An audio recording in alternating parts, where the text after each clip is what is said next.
Hey folks, I am Rebecca, and I have the most asked for interview has been with Laura Towler. So I'm so pleased to have you with me today. Welcome to my channel, and thank you for doing this interview. Oh, my pleasure. Thank you for inviting me. I'm Oh, looking of forward to it. course. I love your YouTube channel. You've got the sweetest voice, and you have the best way of putting across content while still retaining this air of positivity that I'm quite envious of because I've been very black pilled. So I do have a lot of questions about that. But first, I know you recently got married because I was following you on Instagram before you were banned pointlessly and indefensibly. So how's married life treating you? Oh, it's amazing. Yeah, we were just talking before we went live, weren't we? And we've not been able to do anything because obviously everything's locked down in Britain. So we're just in the house all the time. But yeah, he's actually just got home from work. I've heard him come in. I'm not sure if he's screaming, so he might interrupt. Oh, But that's okay. yeah, it's brilliant, and we're looking forward to being able to actually go out and do stuff together, and go out for a meal and go on a date again, and all that stuff. But yeah, it's Yeah. very good. So you guys are totally locked down there. What can you do? What can Yeah. you not do? I think the lockdown ended a few days ago. I think it was something like the 29th of March or something. So now we're allowed to meet in groups of 6 as long as we socially distance in those groups. But yeah, but everything is shut. So like restaurants are shut, cinema, bars, hotels, everything's basically shut. I think the only thing that's open at the moment is essential shops. But then in the middle of April, hairdressers are opening again. I think they're going to tier the reopening of everything. But basically, we can't do anything at the moment. But you are actually allowed to go outside for exercise and like go see people again now, which is good. But it's just beyond a joke. It's just getting ridiculous. And that's what they're calling a lift on the lockdown? Yeah, well, they really tightened up the pressure, and I think now they've kind of let a little bit go. People are Mm. celebrating being able to, meet one member of the family in a group of 6, that kind of thing. But if you look at the bigger picture, where we are now to where we are 2 years ago, it's just, yeah, we're not really allowed to do anything at all. But I don't actually know anyone who's really followed it or took it seriously. If you Good. just kind of got all your information from the internet and these opinion polls, you would think that everyone was locked down and following all the rules and that kind of stuff. But I don't know anybody who stopped seeing the family or anything like that. But friend groups, people were generally abiding. I don't think so. I know people who have still been meeting up with friends and stuff. I suppose you're limited to what you can do because you can go to each other's houses or you can be outside in a park, but there's no venues open or anything. That's so preposterous. I mean, do you think I've seen a lot of videos of European enforcement of the lockdowns, but on the ground, I'm not really sure what's going on. I did see this video. I think it's Neil McCoy who was walking around London, and it was just there was just nobody, nobody there. So is that really what it's like? Are they enforcing lockdowns with the Well, aggression that I've seen? where I am, I'm in Leeds, which is in northern England. Obviously, London's in southern England. The cities are dead, like the big town centres, because all the shops are closed, all the bars are closed. But then in the residential areas where people live, you still see people walking around. I wouldn't say it's any busier now than it was a week ago when we were on lockdown. You still see people in the park and you still see people going to the shops and that kind of stuff. But I will say in the big cities it is a lot quieter, and a lot of the shops have closed down, permanently, because they've not been able to withstand the lockdown. A lot of sort of small businesses and stuff, they've not been able to make it through, and they've shut down permanently. So it's going to be interesting to see what happens when everything opens up again. Are the majority of people wearing masks? Yes. Oh, Yeah, that's, they that's a are. shame. Yeah. I'm getting some echo off of me. Can you hear that, or are you wearing headphones? I can't hear anything. I don't have headphones on there. Uh-oh. I- Okay, live chat. Let me know if you can hear my voice on her end or if it goes away. We'll continue. Sorry. It might just be something that I'm hearing, but all right, we're good. Okay. It went away, but they said that they could hear it. Sorry. So do you think that things are ever going to return to some semblance of normalcy, or is it just going to be vaccine passports and we're going to be doing this forever? Yeah, well, they keep saying now something like it's going to take up to 2 years to sort it out, or this is the new normal. They keep dropping in phrases like that. They're talking about obviously having passports to attend pubs and stuff, but I think it will actually be up to the business owner. So we've already been going for over a year. I think the first lockdown was last March. I think it's going to go on for a very long time. And to be honest, I don't think it's actually going to end until people push it, and people say we've had enough of this. We're not following your stupid rules anymore. But it's sad seeing so many people believing everything that the government says and just being so obedient. And just the government don't seem to really know what they're doing. They change their rules every week. And I don't know how people can be bothered following everything that they say and then abiding by what they say as well, because they obviously haven't got a clue what they're doing. And also, I don't know if it's the same for you guys, but in the United Kingdom, they're recording everybody who died with COVID. So, for example, is it the same there? No. My granddad passed away in January. He had pneumonia and Parkinson's disease. He basically died of old age. And I think it was 3 days before he died, he caught COVID in hospital, and he had no symptoms or anything. It did nothing to him. They've put COVID on his death certificate.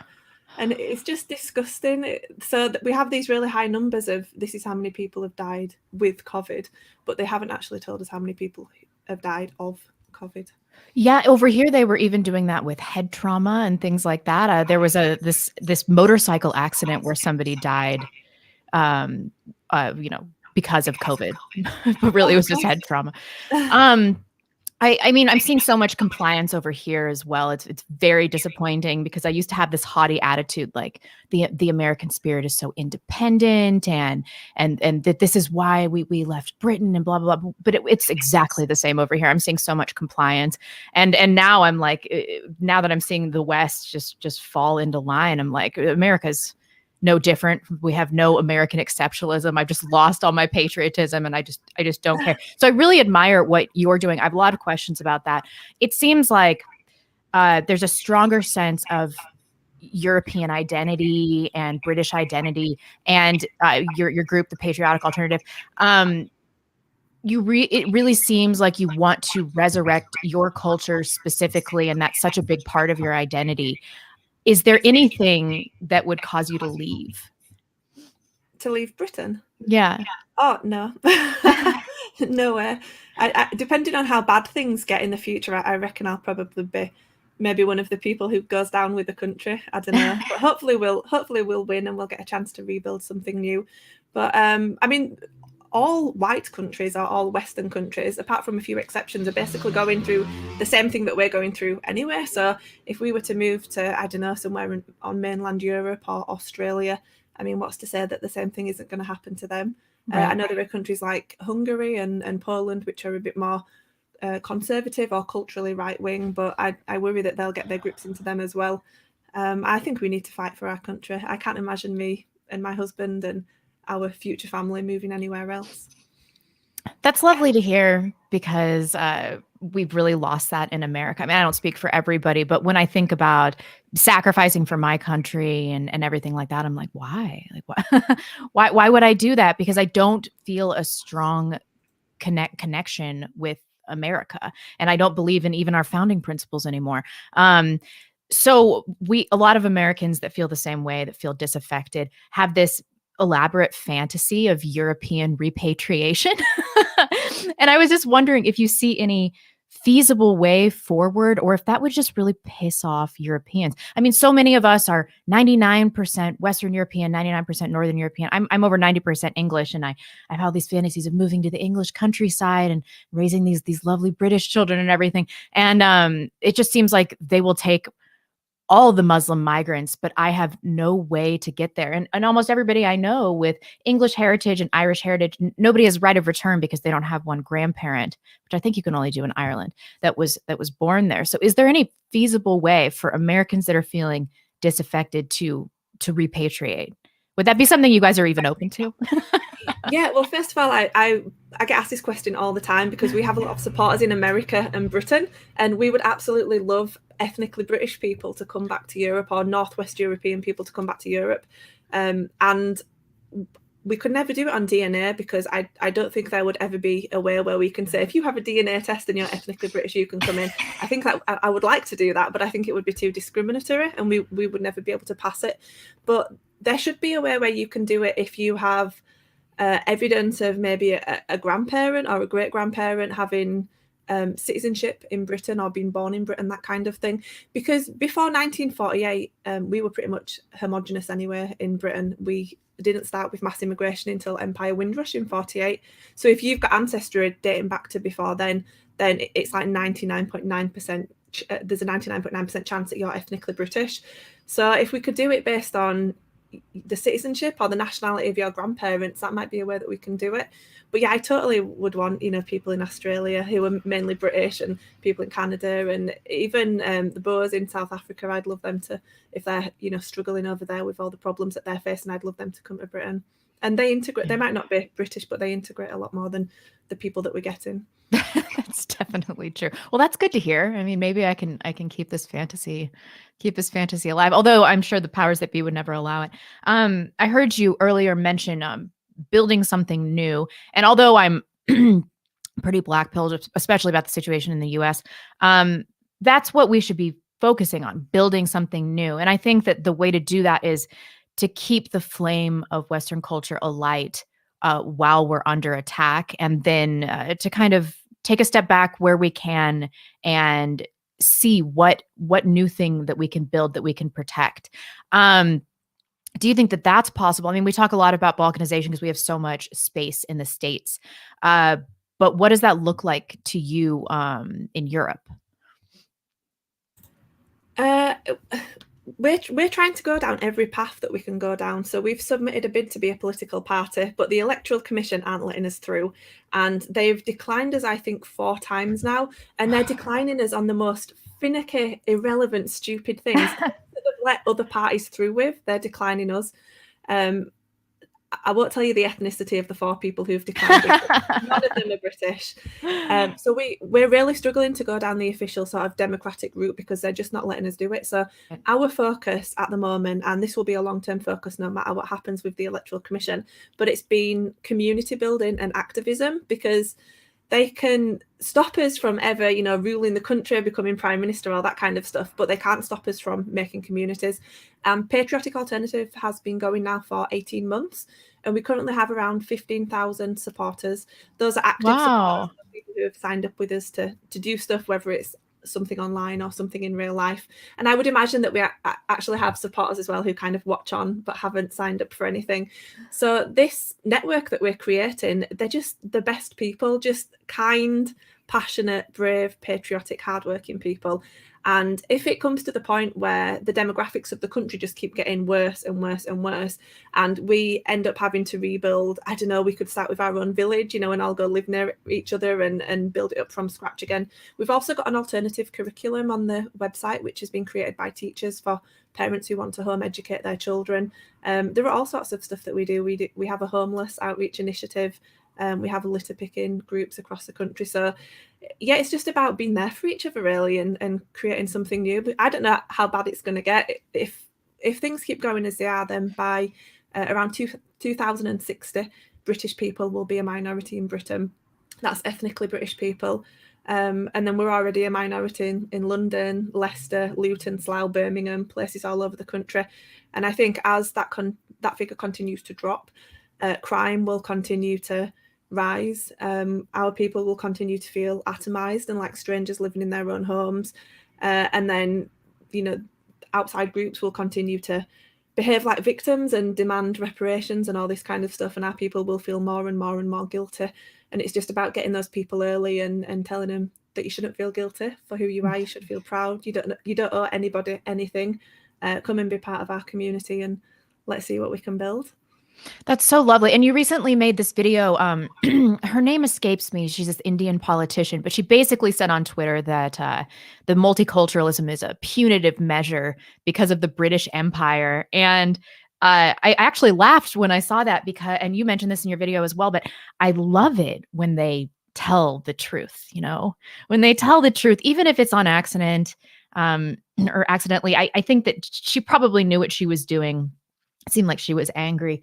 But do you think that these things, when politicians, especially minority politicians, are telling the truth about demographic demise and their intent with our nations, do you think that that's really going to wake up the masses in such a way that it will create critical mass and change things in time? I think I don't think there's going to be this mass awakening where one event happens and everybody wakes up, because I think if that was going to happen, it would have happened last year with the BLM riots. Yeah. I mean, we had people setting fire to the Union flag, pulling statues down. You guys have had it worse than us, I think. Rioting, setting shops on fire, all that kind of stuff. Politicians and police officers taking the knee. It's just been disgusting. I think if that can happen and you haven't woke up and thought, okay, race is real, these guys have in-group preference, we need something as well to defend ourselves, I kind of think that maybe you're a lost cause. Even my sister, who's not interested in politics at all, last year she got interested because of the BLM riots. So I don't think there's going to be this mass event where people wake up, but I think it takes something different for different people. I mean, we have a girl with us called Jodie. I don't know if you know her, Jodie Kay. She's a singer and a songwriter, and she moved over from the left. And it was just a conversation that she had with, I think it was a non-white friend, I think it was a black friend that she had, where he basically told her that she was guilty for something that she hadn't done. And that woke her up and she moved over to the right. So I think it's different things for different people, and you've just got to try and have a conversation with somebody about something that relates to them. Because it might be to do with, I don't know, they might have kids and their kid might be one of only a handful of British children in their classroom, and they might be being held back because the other kids can't speak English very well, stuff like that. There are all different issues that we can pick up to speak to people about and bring them over. But I don't think that there's going to be like this mass awakening, but I also don't think that we need one either. We only need a very dedicated small minority to start some sort of revolution and to change things. And you will find that the majority of the population will just follow the dominant narrative and we'll just follow whatever's easy. So as long as we have, some good people to start with, then I think we'll be okay. I'm really impressed with the positive initiatives that you've taken and such a wide outreach with Patriotic Alternative. I think that that's going to create a tremendous positive response, and giving people a sense of community is going to help so much to reduce drug use, to create families, to reduce suicide rate. So I think you guys are really on the right track. And I think that as long as we can form those communities, at least in the interim, that people can hang on until we can have these communities and villages. But on the ground level, we have one-on-one conversations with people that wake people up all the time, like the story you just mentioned with your sister and Jody, I think you said. But I've also heard you say that you're growing tired of approaching people with logic and reason. And so am I. It's like, if all of this stuff and then coronavirus and everything like that hasn't woken anybody up, I'm just not interested in trying to influence you anymore, because it seems like you're impermeable. Like I'm not going to be able to reach you. And I heard Computing Forever say, Dave Cullen, you're trying to use the logic key on the emotion door, Rebecca. And I think about that all the time when I'm trying to reason with people, like as though logic is going to just open their mind and everything like that. It's not. It's going to be these personal conversations, these personal relationships. So when somebody is confronting you and you feel like maybe you can influence them, how do you do it when you know they're not going to be responsive to a logical answer? Well, do you know what? I don't actually encounter many people in real life that are like the people on Twitter. And I had my Twitter account for 11 years. And when I got suspended, I woke up that morning and I checked. And the only emotion that I felt was glad, because I hate everyone on Twitter. Yeah. And I got to the point where I just weren't responding to people anymore on Twitter. And I feel like I did quite a few years in the trenches on the front line on Twitter, arguing with people, going backwards and forwards. And you just can't convert them. Even if you catch them out and they agree with you, they'll come back the next day and they'll pretend the conversation never happened and they'll just be back to square one. So these people, they're just not worth your time at all. Yeah. In real life, I don't know anyone like that. I don't know any of these midwits and these hatchlings and these concern trolls. All the people that I talk to are just normal people who seem open to having a conversation. So I think the internet does work for waking people up, because I learned a lot on Twitter and I woke up to racial politics on Twitter, and it was from just following accounts who were nationalists. looking at their tweets, and then also looking at their conversations with other people. So I think rather than you wasting loads of time and just going in on one person and trying to convert that one person, maybe think about the fact that, 10,000 people are following you, and what are they going to pick up on? But then I would say in real life, I think you just need to give people time, and you just need to, rather than trying to lock them down during that conversation, like drip feed them little bits of information, come back to the conversation again and again, and maybe just ask what they think about something, and don't push them, don't force them to wake up straight away.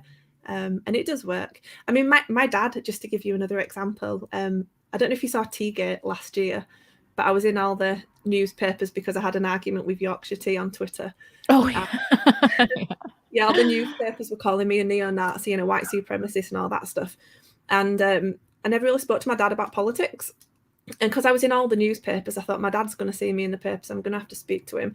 So I phoned him up and I said, "Oh, Dad, I just want to tell you about, what I work as. These are my politics. Don't believe." So he had no idea? I think he knew that I was on the right, but he didn't know the extent that it was. And so I phoned him up and I told him all my views. And I said, one of the examples I gave was about Black people committing crime. And I said, it's not because of systemic racism, it's because they commit more crime. And at the end of the conversation with my dad, I just explained everything, and he went, "Yeah, I know, and I agree with you on everything." And my dad's like exactly the same views as me, but we never had a conversation about politics. And he's just such a nice guy. He's so gentle.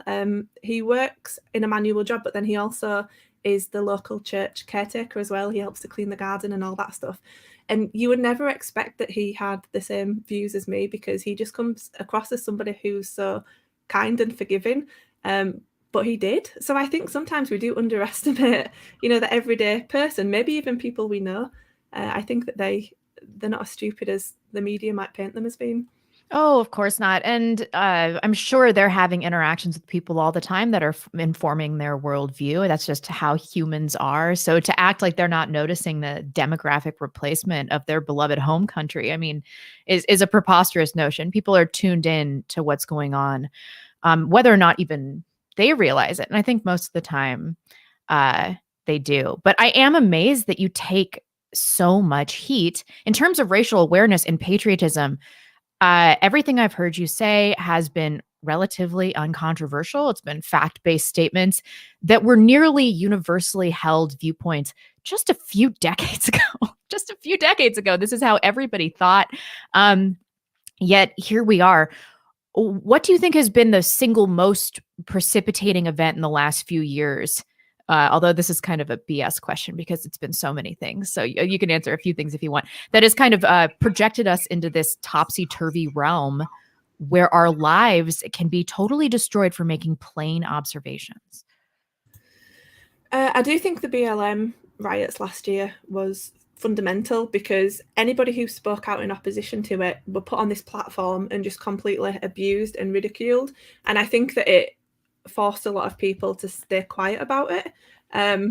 Obviously, I had it with Teagate because I said that I didn't support Black Lives Matter. So I had all these newspapers writing articles about me just because I don't support Black Lives Matter. I don't actually know anybody who supports Black Lives Matter. And then I think Nigel Farage said something about them on his radio show the week after, and then he got sacked from his radio show. Katie Hopkins said something and she got in trouble as well. It seems that anybody who speaks out, even if you just relay the facts and say, this is what they want to do, X, Y, Z, this is why I don't support them, then you just finished. So yeah, I think a lot of people watched that event last year and seeing the violence, it woke them up, but also seeing that you couldn't speak about it either. There was like one set opinion that you were allowed to have, and anything else, you were evil. Seeing our politicians kneel, that to me was just so embarrassing. And our police officers, the racial stuff from last year really just seemed to have like spiraled us forward 10 years or something.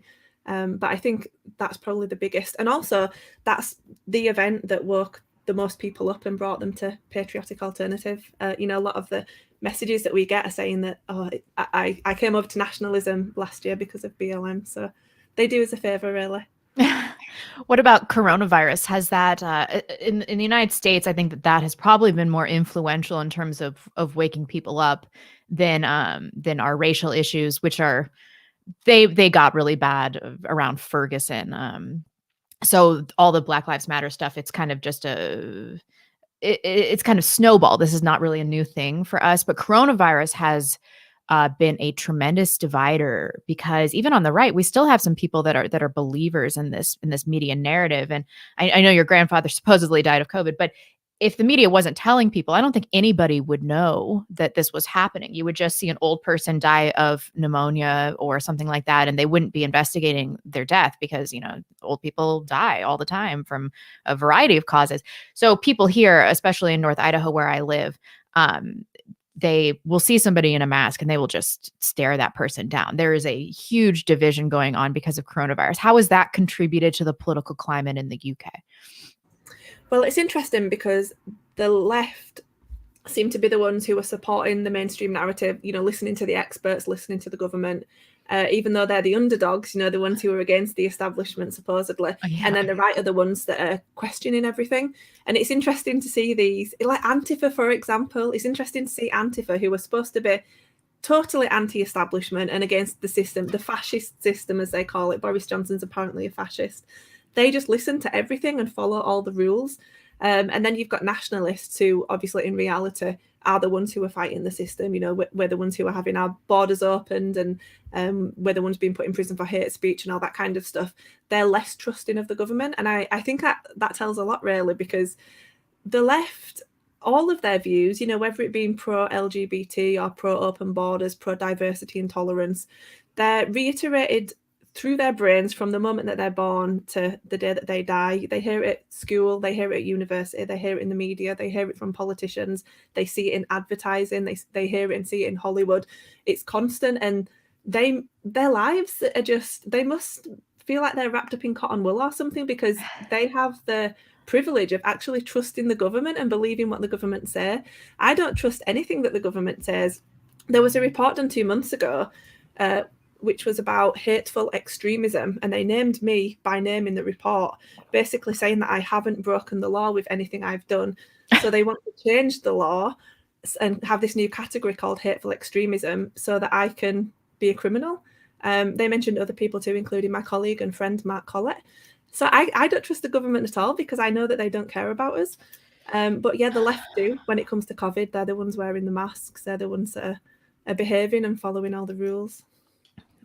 That's so disappointing. I'm so disappointed in all of our country. Something I have seen in the UK that I have not seen here yet, which it's coming, obviously, is this bank account thing. And so I was hoping you could elaborate on this. You have been banned just across the board. It's incredible. And I've heard that you did not have access to your checking account funds for 2 weeks because of your political affiliations. Could you tell this story? This is shocking. Yeah, it was actually longer than 2 weeks. I think it was it about a month or something? Basically, I went to I went to pay on my card and my card declined, and I had money in my bank account. I went to the cash point and my card wouldn't work. I went into the bank and I had to queue up for ages. And then they took me into a little room and they read me this statement. And it said, we've locked your bank account. We're not going to give you a reason why. We might be in touch in the future and we might give you a reason why, but we can't tell you when that's going to be.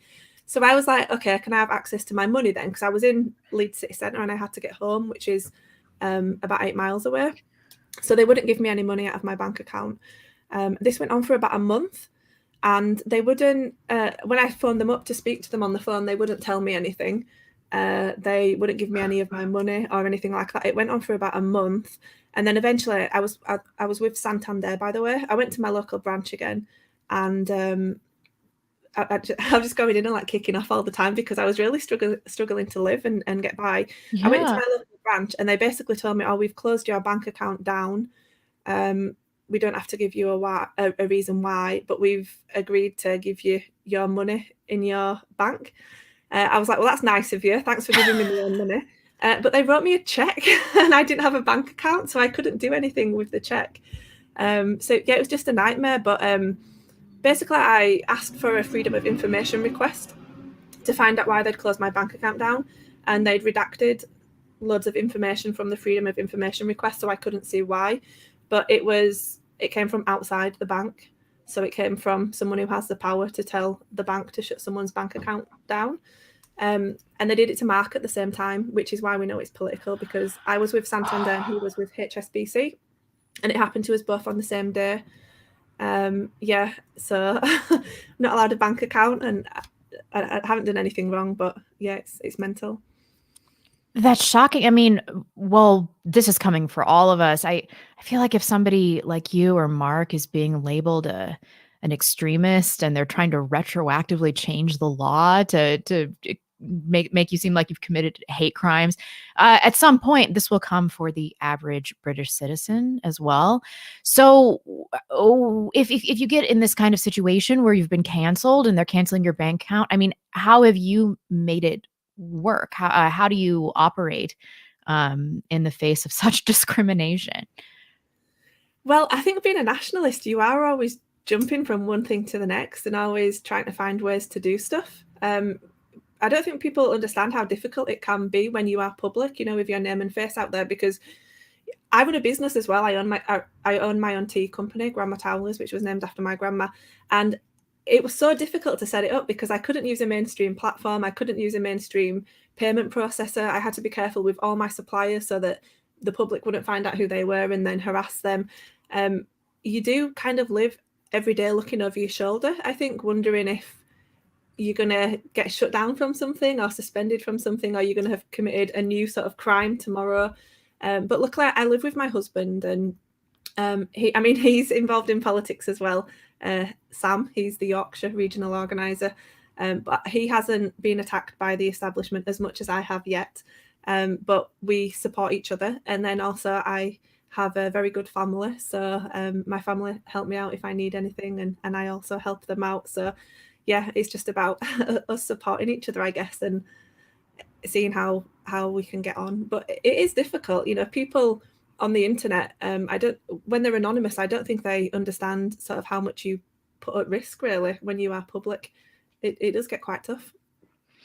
People just live in fear of this cancel culture. And when I was doxxed, it was really traumatic emotionally. Like, it was really scary and I didn't know what was going to happen. And it eventually just kind of blew over. And I think that that's what happens for most people that get canceled. They think it's never going to end. They're in the news. And then a week later, everybody's totally forgotten. It was totally forgotten because they found somebody new to cancel. So for people in that situation that are kind of in hot water at work for making a remark, this will end. And the more people that they cancel, the larger community they make for us to interact with one another, to have commerce with one another, to build communities and businesses with one another.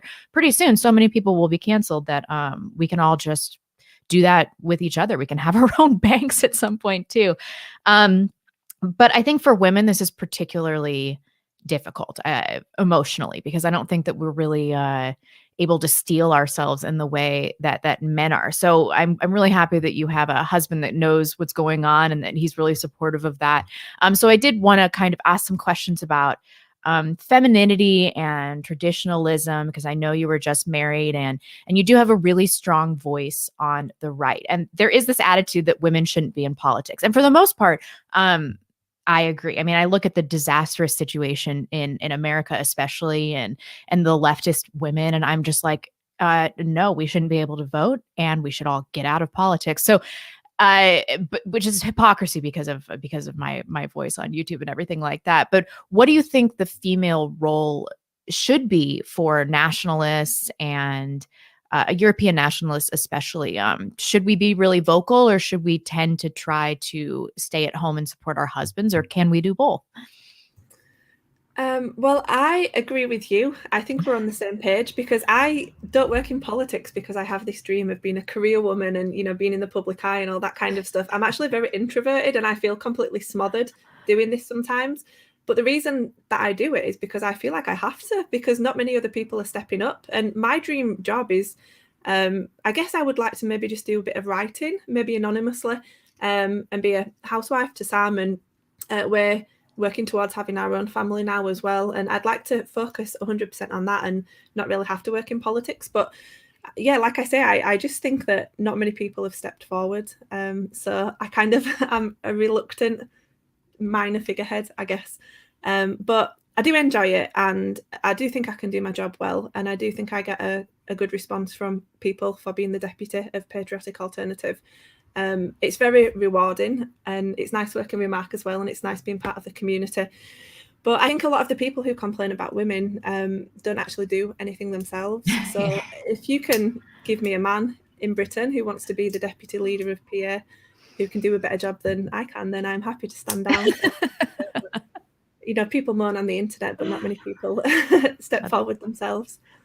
So being an introvert, and that must be very difficult. You're a very feminine introvert, and you've kind of been thrust into this public realm where people see you as this tremendous extremist, and as a person that's very vocal, and that has this whole movement behind you, which I think is a misrepresentation of who you are and what you do.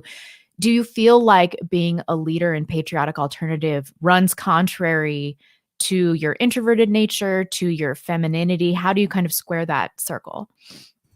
Yeah, definitely. Yeah. And I'm somebody who, if we have a PA event or a conference and I spend all day around people, I need to just go away and lock myself into a room for like a week afterwards and not speak to anyone.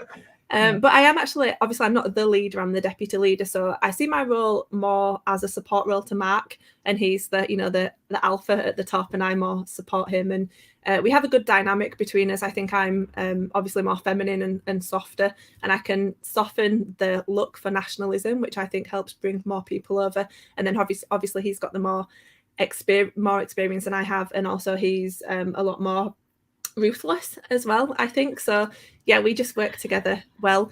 But I'm not really a people person, so it is difficult, and I do find myself having to push myself in the deep end quite a lot.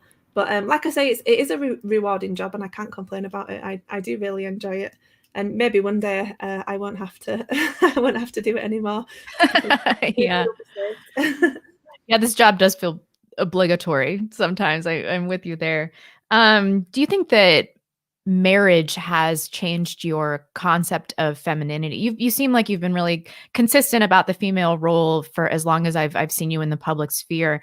But do you think marriage has allowed you to be more in tune with your femininity, especially because day to day you're in kind of a supportive role for a strong man? Yeah, I would say so. And Sam and I moved in together. We had a little flat to begin with, and now we have a house. We actually moved into the house the week that we got married. And he is, I don't know if you know him or if you've seen him on any streams, or if anyone who's listening has seen him, but he is a natural leader, and he's confident, and he's very manly. Just to give you an example, one of the trees fell down in the local park the other day, and he went out with his axe and started chopping it up and made firewood out of it. I was like, that's such a manly thing to do. But yeah, our dynamic, it just works, and we have different jobs in the house. We complement each other, and also I find myself feeling really fulfilled when I make him happy, and that's not something that I've ever had before.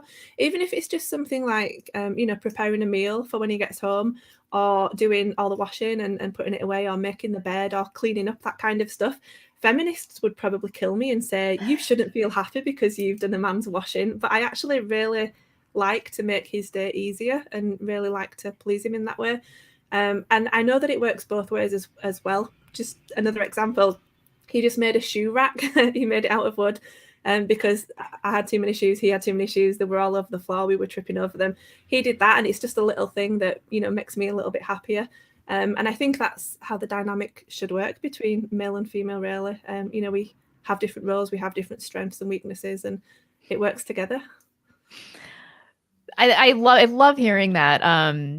The coronavirus, something that is good and positive that has come out of this is that I think there was even a New York Times article or the Guardian, something like that, about how this has kind of pushed women back into traditional gender roles, because at the most they're working from home. And so they're having to derive some pleasure from these homemaking activities. And I was seeing little pictures of these fierce feminists like doing adorable cross stitching and all this, and they just looked so pleased and so happy with themselves. And I just wonder why more women don't realize that it's easier to be a housewife and to do these small things around the house that make your husband and your children happy, than it is to be this go-getter in the career field. So do you think that it's just merely the indoctrination that has caused women to run contrary to their natural instincts? Or do you think that there's more at play here? Because you can see these feminists, they're cooking and cleaning, and it's making them happy. Yeah, well, I after school, I went to college and then I went to university, and I studied politics actually, and I graduated with a first class honors. So I got a good job, and then I swapped to another job, and then another job, and I had this really good job, and I was earning really good money. And I used to find myself just sat in the office, kind of looking out the window, thinking, I don't want to be here, even though this is something that I've set up for myself throughout my whole life. You know, working hard, studying. In fact, when I was at university, I studied full time and I worked full time as well. And I used to work through the night. I'd finish work at 6 a.m. and then I'd go to university at 9 a.m. I don't know how I did that for 3 years, but You I did used that to for just 3 years. yeah, for 3 years. And I used to just find myself sat in this office thinking, I'm just not fulfilled at all. You know, I'm smashing all my targets. I'm doing really well. This is what I wanted to do. But it just wasn't for me. So I quit my job to focus on activism and, you know, nationalism and politics and stuff. And I took a huge pay cut and started earning about a quarter of the amount that I was earning before. But I was just so much more happy, just actually dedicating my time towards something that I wanted to do. And I think that a lot of women, it's just expected, you know, that you get an education, you travel a bit, you prioritize your friends, and then you don't settle down until later life. Luckily, me and Sam met each other while we were still young enough to have a family and stuff, but that could have happened to me. Like, I could have got to, I don't know, maybe 40 or in my 40s or something, and thought, now I want kids, and then it's unfortunately going to be a big struggle to have kids.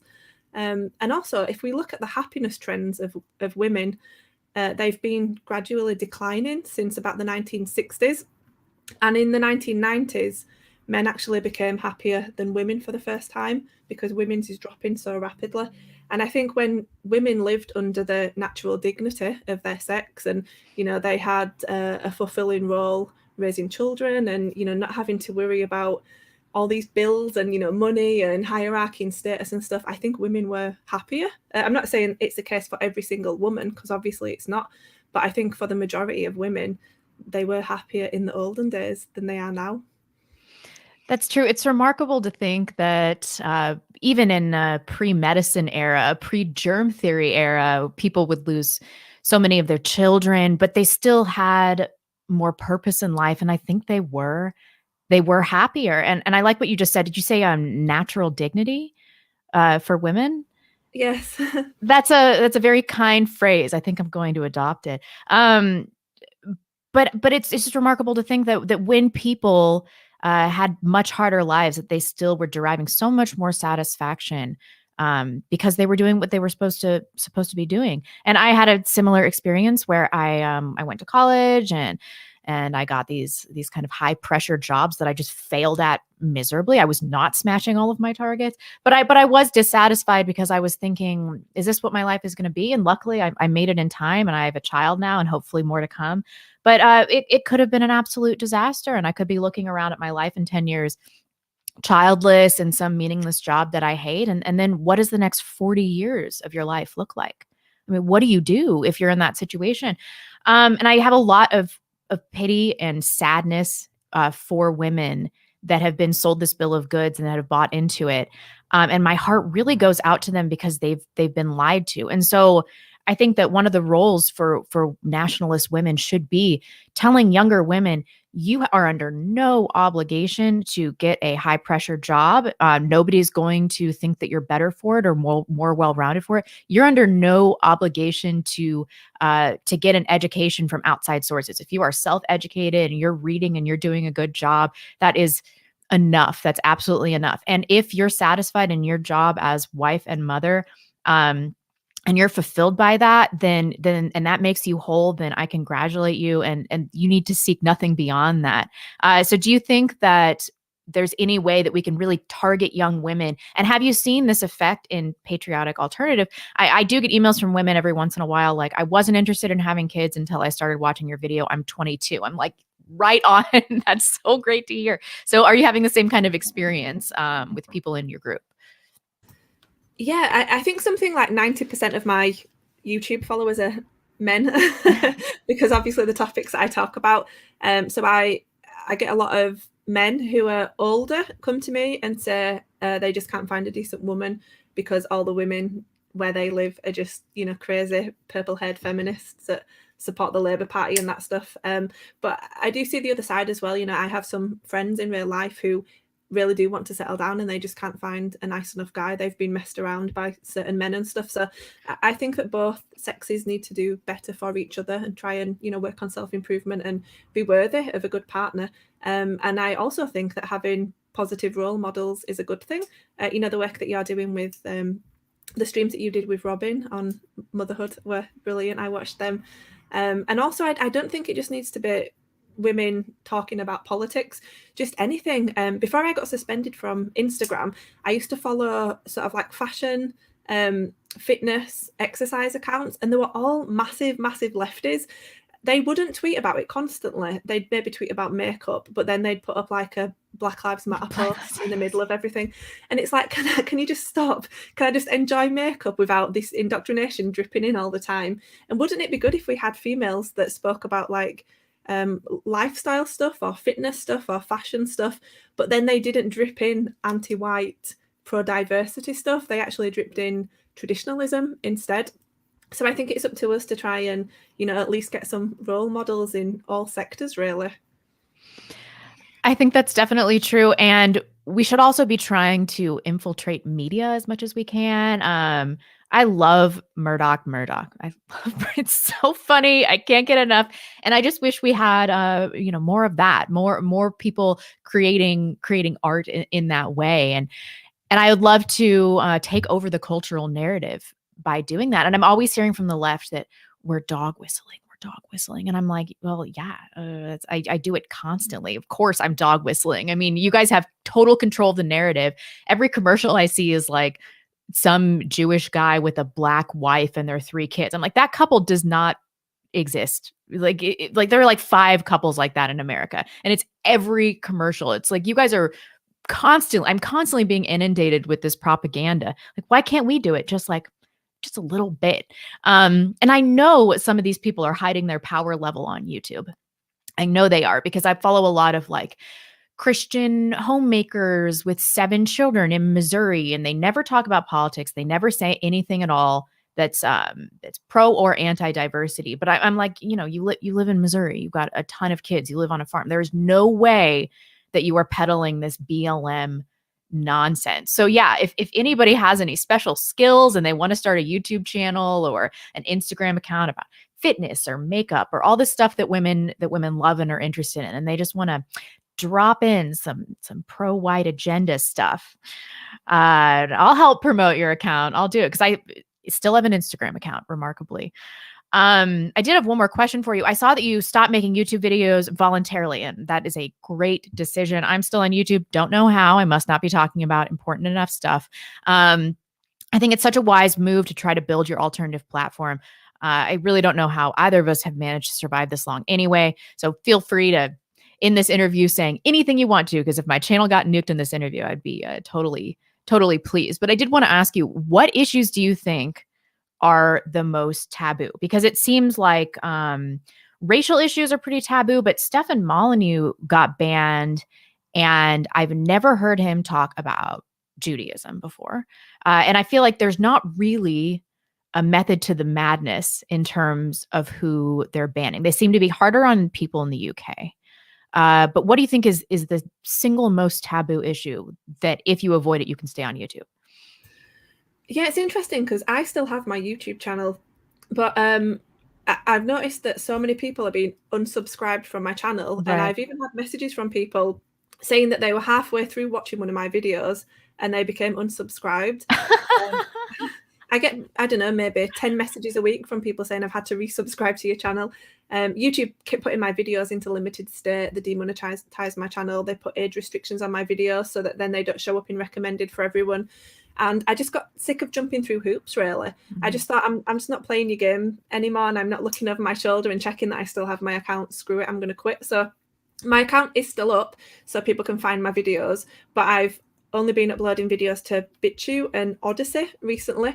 And it's like starting again, because I think on BitChute I have 14,000 subscribers, and Odyssey I have 3,000. So I'm trying to get everyone to migrate over to those platforms. But I don't know how I still have my YouTube channel, because I think the majority of people who are in my circle have already been suspended. I can only think of Morgoth is left. I don't know how. Maybe the algorithm understands what he's saying. Mark's still got his channel, but he doesn't upload on there anymore. And I think literally everyone else is. I think maybe Keith Woods has got his. Oh, Ed Dutton has got his, but he's having problems all the time. So there are a few people left, but there doesn't really seem to be any like sort of pattern or logic to who they suspend, because they suspended. Do you know Jared George, the Great Order? Yes. He was suspended, and he just uploads kind of like uplifting poetry and stuff. So there doesn't really seem to be any pattern or logic. I mean, the topic that you're not allowed to talk about is a certain group in the Middle East and a certain historical event. That's the topic that you're not allowed to talk about. But it seems that sometimes people don't talk about that and still get suspended. So yeah. James also was so good at talking around that specific issue. And so I thought he is never going to get banned because he never directly said anything. He was one of the first people to get the axe. And so I just decided to say whatever I want, especially on my podcast, and I'm still here and I cannot figure it out. I don't know why. I can't figure out why you're still there. And then there's some accounts where I hear things and I'm like, how have not all of us been banned? And then Stephen Molyneux got the axe. Yeah, there was also the Iconoclast. Did you know? Yeah. He was suspended. I think he had about 250,000 subs. And he was definitely to the left of me and Mark and the stuff that we talk about. And, you know, people like Morgoth and Way of the World, they seem to get rid of him straight away because he was bringing a lot of people over. His channel was growing so fast. So I think if they recognize you as maybe as a gateway or some sort of threat, they seem to want to get rid of you. That's true. I always say that Tim Pool is the gateway drug to the Daily Stormer. Because that is how people kind of get radicalized. They start off with something that they can just take a little piece of it and then digest that. And then they want a little bit more. And then they just keep going down. And then they love Andrew Anglin. Anyway, is there anything else you wanted to tell the audience if they're not familiar with Patriotic Alternative? I do have all of your alternative platforms linked below. I think you're doing such fantastic work. You're so well-spoken and poised, and I'm so happy to have a nationalist woman like you in our camp. It makes me feel a lot better. So if there's anything else you want to tell the audience, if they're unfamiliar, that would be fantastic. Oh, well, thank you for inviting me. It's been nice to speak to you. Yeah, I guess just follow my accounts on Telegram, Odyssey, BitChute, and I have Gab as well. If you're based in the United Kingdom, if you sign up on the Patriotic Alternative website, we have regional groups across the whole country. We have 10 regional groups. We cover every single region now. So we have 10 regional organisers, and we're out basically every week doing stuff, you know, organising, networking, going on hikes, improving fitness, helping to clean up local areas. Also, we make like food packages for homeless people, and we go out and deliver them. If you want to get involved in nationalist community building in the UK, yeah, just sign up on the PA website and we'll get you in your local group. But yeah, it's been nice talking to you, and thanks. I've been following the live chat on YouTube a little bit as well. Just want to say thanks to everyone. I've been reading your comments a bit. I hope you enjoyed the stream. Thank you so much. That was my guest, Laura Towler. And thank you, audience, for joining us. We got up to like 700 or 800 live views, so that's fantastic. And I'd really appreciate your support if you could send it over to Patriotic Alternative. That would be lovely. And thanks again, Laura. And I will see you guys soon. Bye-bye.